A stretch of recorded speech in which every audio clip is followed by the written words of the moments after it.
Okay, in this video, we are going to be looking at rational equations. So equations means there will be an equal sign, and it means our directions are going to be to solve these equations, not just simplify an expression.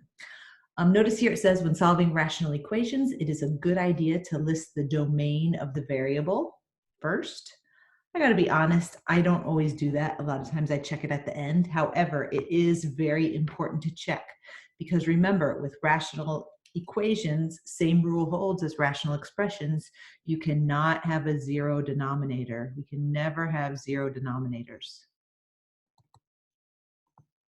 because you can't divide by zero. That's undefined. You can't take something and divide it into zero groups. So we will need to check either at the beginning or at the end for zero denominators. Keep that in mind. To solve a rational equation, it says here we're going to clear the equation of fractions by multiplying both sides by the least common multiple of the denominators, or the least common denominator. However, if we are given a proportion, it will be faster just to cross multiply. Proportion means a single fraction on each side of the equation, on each side of the equal sign. Single fraction on each side of your equal sign, okay? So like number one, that would be a proportion. There's just a single fraction on the left and a single fraction on the right. So our quickest method here is going to be to cross multiply. 4 times 1 is 4, and 3 times 3x plus 1. We do need to make sure we distribute that 3. And now we solve just like a basic equation. So we would want to subtract 3 from each side.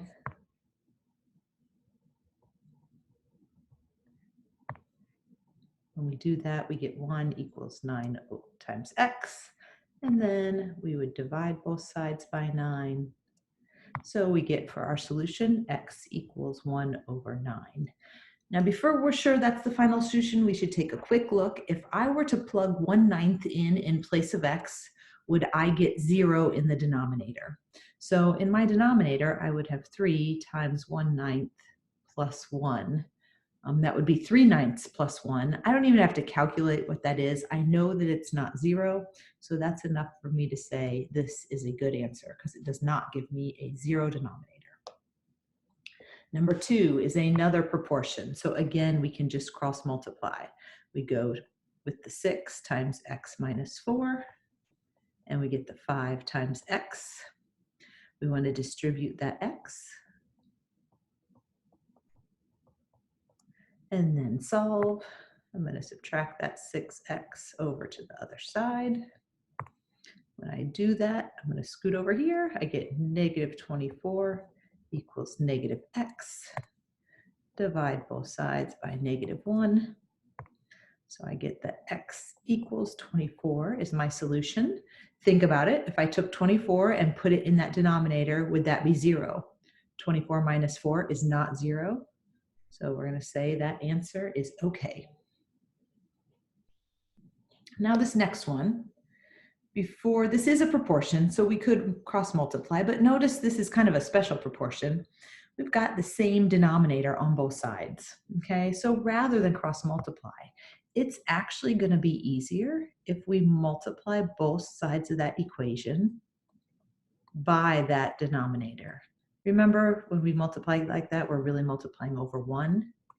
So the 5x plus 6 cancels here, and it cancels over there. So we end up with a really simple equation to solve.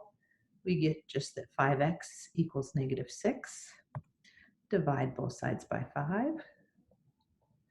So our answer here is x equals negative 6/5. Check it.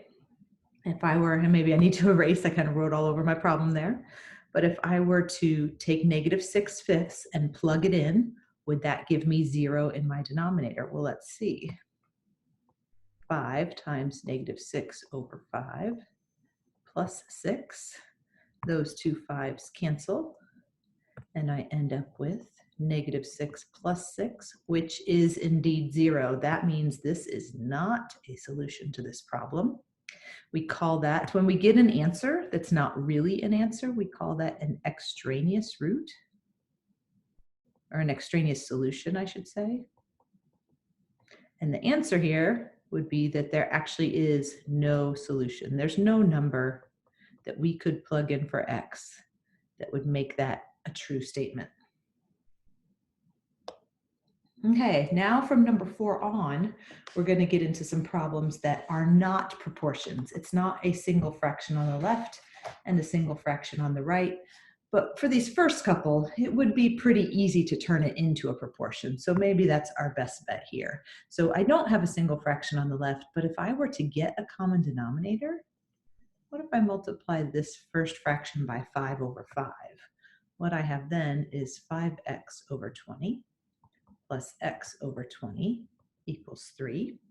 So now that I have a common denominator, I could rewrite that as 5x plus x. Well, 5x plus x is 6x over 20 equals 3. Or if I want to, I could write that as 3 over 1, so it really looks like a proportion. So then I can cross multiply. 6x times 1 is 6x. 20 times 3 is 60.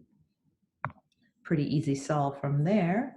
Divide both sides by 6. We get a solution of x equals 10. Double check it before you decide you're done. That's supposed to be a 10, not a 16. If I plug 10 in, do I get any zero denominators? Well, in this problem, I don't even have an x in the denominator. So yeah, 10 is okay. That's a good answer.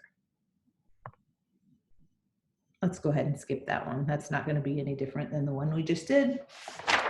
Let's go on to the next page, number 6.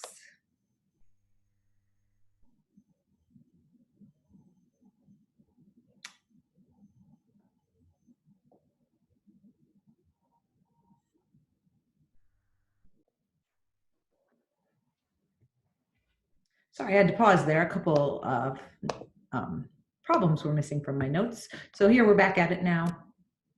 Here's 2 more problems that we have.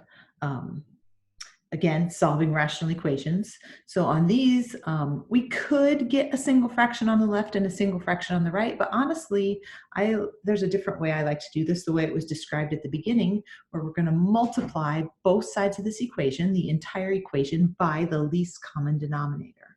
So I'm going to take this entire equation and multiply it by the LCD of all those fractions, which would be 3 times y minus 1. And remember, that's a whole number, so it's like we're multiplying by that expression over 1. And if we're multiplying the entire equation by that expression, we have to distribute it to every single term on both sides, okay? That way we don't change the equation if we multiply everything by the same thing. So let's go ahead and do that. 2 times 3y, y minus 1, will be 6y times y minus 1. Bottom is unchanged because we're multiplying the bottom by 1 each time. And then 1 over y times our common denominator. And then 4 over 3 times our common denominator. 4 times 3 is 12. So I'm going to go ahead and write that 12y, y minus 1 over 3. Okay, so all I've done to change the fraction so far is multiplied every single term by that least common denominator. Now we can do some canceling, so we won't have fractions anymore. In this first term, the y minus 1's cancel, and I'm left with just 6y. In that second term, the y's cancel, and I'm left with just the plus 3 times y minus 1. And in my last term, the other side of the equation, the 3 cancels with the 12 and leaves behind a 4. So I'm left with 4y times y minus 1. All the fractions are gone. Now this is an equation that I can solve. I'm going to bring it up over here. 6y, distribute that 3, and distribute that 4y. Okay, this equation that we ended up with, this is a quadratic equation. So we have to use our quadratic solving techniques. Don't forget about those from another section. So that means I want to combine any like terms and move everything to the same side of the equation. So first step, nice and easy. I'll just add this 6y plus 3y.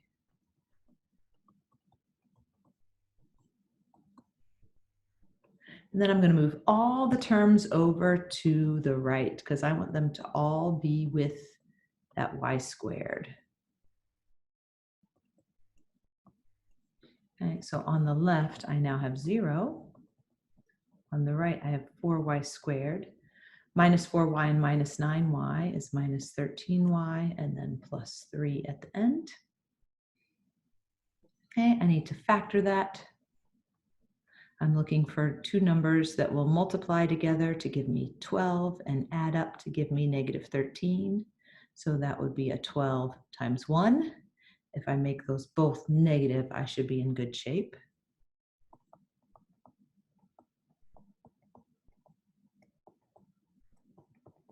Then I factor by grouping of these. In these first two terms, I can factor out a 4y.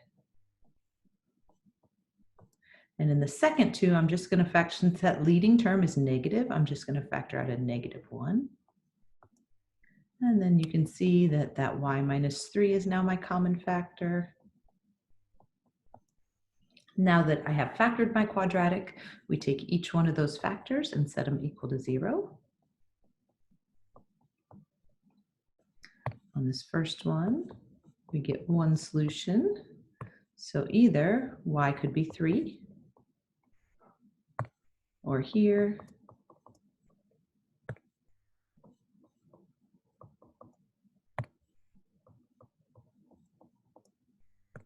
we get that y could be 1/4. Okay, so remember, we need to check back those answers. So if I take y equals 3 and plug it into our original equation, does that give me any 0 denominators? I'd have 3 minus 1, which is 2. That's okay. I'd have 3, which is okay. So that one checks out. Y equals 1/4. If I plug it into the original equation, I'd have 1/4 minus 1. It doesn't even matter if you know what that is or not. You know it's not 0. And in the next one, we'd have a 1/4 in the denominator. That's not 0. So those two answers are both good to go. Kind of ran into my space here. I'm going to add a little room. Oh, let's see. Okay, one more example before we do a couple of formulas. Okay, so let's take a look here. Same kind of problem. We've got a rational equation. Before we figure out what we're going to do here, let's make sure all those denominators are factored. The first two are, but the second one, that could be rewritten as x minus 1, x plus 1. And we're going to use that to identify what our least common denominator would be, which is also just x minus 1, x plus 1. And we want that least common denominator because we need to multiply this entire equation by the LCD. I think I'm going to recopy it down here just because I was kind of running out of room there.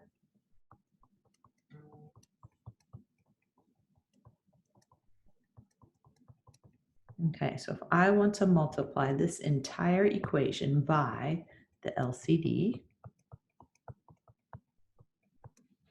again, that means I need to multiply every single term by the same value.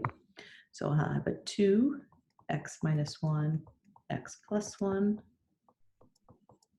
plus 7x minus 1, x plus 1. Again, the denominators are not changing right now because the denominators just get multiplied by 1.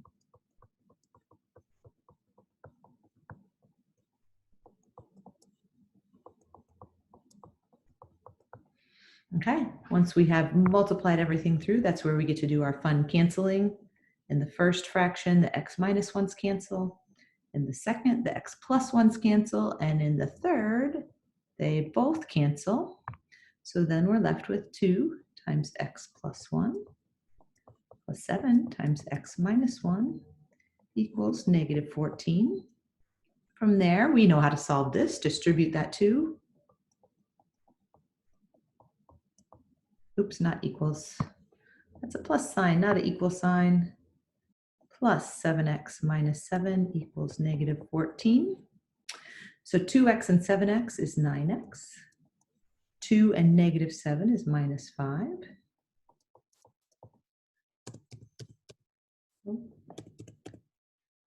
I didn't move a little more space without moving my writing. Okay. Keep solving. We'll add 5 to both sides. And we get that 9x is -9. Divide both sides by 9. And we get that x is -1. And that's where we stop for a second. And we go back. I have to scroll up for you to be able to see that original equation. X equals -1. If I were to plug that into my original equation, would that give me any 0 denominators? And yes, look what we have right here. If I put -1 there, I'd have -1 plus 1, and that would be 7 divided by 0. That is not allowed. So that means, scroll back down, that this is actually not a solution. Again, we'd call that an extraneous solution. Just means extra. It doesn't really count. It's not really a solution. So this problem, the answer would be that there is no solution. There is no x value that will make that equation true. Okay, and then the last thing on this video, we're going to look at some formulas. Formulas are when we have a bunch of variables in there, and it asks us to solve the equation or the formula for the specified variable. So no numbers this time. We're just going to be solving for a variable, but we use the same kind of techniques, okay? So look at number 1 here. Remember, if we wanted to, we could put that t over 1. And when we write it like that, c over k equals t over 1, it's now a proportion. So cross multiply, c times 1 equals t times k. Remember, we're solving for k, so then we just, to get the k by itself, we would just divide both sides by t. And we end up with k equals c over t. That one's really pretty much a one-step solve. I guess 2 steps if you count the cross multiplying. Okay, we can actually use a really similar technique for the next one. Okay, remember that we could write L as L over 1. And when we write it like that, we have a proportion, a single fraction on each side. So we can cross multiply. The L times n plus p equals the m times 1, which is just m. We need to solve for n. We can't solve for n when it's trapped inside those parentheses, so let's distribute. Again, keep in mind, solving for n. So we want to get the term that has n in it by itself. So we'll subtract LP from both sides. Now the difference here is we can't do any arithmetic to simplify that. We just have to write it out. So we then have ln equals m minus LP. Again, solving for n. So we divide both sides by L. And here is our final answer. N equals m minus LP over L. Quick tip, if you're doing problems like this in an online software system like MyMathLab, make sure the answer will be case sensitive. So if it's uppercase variables, make sure you use uppercase variables. And we're going to skip that last one. So that's it for this video.